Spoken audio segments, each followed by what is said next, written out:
আহাদ তিশার নতুন দোকান এবং তারা দোকান কিনেই মোবাইল ব্যবসা শুরু করেছে। তাও একটা না গাইস, 4টা দোকান। তবে সবাই আলহামদুলিল্লাহ বলে যাবেন, কিন্তু অনেকেই তা দেখে বিভিন্ন মন্তব্য করেছে, যা বেশিরভাগ ওই আহাদের অন্য 2 সন্তান আকসা আর আয়াসকে নিয়ে। আহাদ বরাবরই পোস্ট করেছে আলিশার সব দোকান, যা মানুষের কাছে দৃষ্টিকটু লাগছে। যে তাহলে আয়াস আকসা কি পানিতে বেশি এসেছে? আসলে মায়ের সাথে বাবার সম্পর্ক সুন্দর না হলে সেই ঘরের সন্তানরা বাবার কাছে অবহেলিত থাকে, ঠিক যেমন আয়াস আর আকসা। অন্যদিকে তিশা আহাদের জান প্রাণ বিদায় আলিশাও আহাদের কাছে প্রিয়, তাই আহাদ আয়াস আর আকসার কথা মনেও করে না।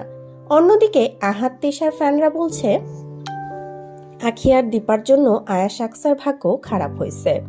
আপনাদের কি মনে হয় জানি না, তবে মা যদি বাবার কাছে ভালো হয় তাহলে সেই ঘরের সন্তানও অবশ্যই বাবার কাছে প্রিয় হবে।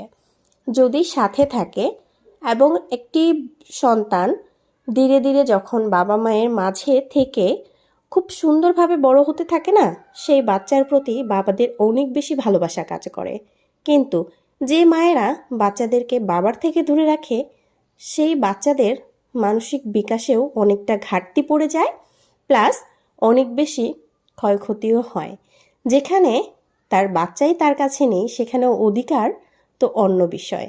যেখানে মায়েরা তাদের বাবাকে কোনো প্রকার গুরুত্বই দেয় না, সেখানে বাচ্চারা কিভাবে দিবে, বা বাবাই বা কিভাবে তাদের বাচ্চাকে সঠিকভাবে দেখভাল করতে পারবে বলেন? কারণ ছোট বাচ্চারা সবসময়ই দেখা যায় মায়ের আন্ডারে থাকে। সেই দিক থেকে অনেকটাই আয়াস এবং আকসা তাদের মায়ের কাছেই আছে। যদি তার মায়েরা সাপোর্টিভ হতো, তার বাবার সাথেই থাকতো, কোনো কারণে যদি তাদের বন্ডিংটা ভালো থাকতো, তাহলে তারা একসাথেই থাকতো। তবে কারো ভালো দেখে কখনোই খারাপ কিছু মন্তব্য করা উচিত না, এবং আমি কারো পক্ষ কিংবা বিপক্ষে নিয়ে কথাও বলছি না। যেটা বাস্তব, যেটা লিগেল কথা, সেটুকুই বলছি। সবার অবশ্যই এখানে দোষ আছে, কখনোই এক দোষ থেকে এত বড় কিছু হয় না। সো সবাই ভালো থাকবেন, সুস্থ থাকবেন, ভিডিওটা কখনোই নেগেটিভ কিছুতে নেবেন না। আল্লাহ হাফেজ।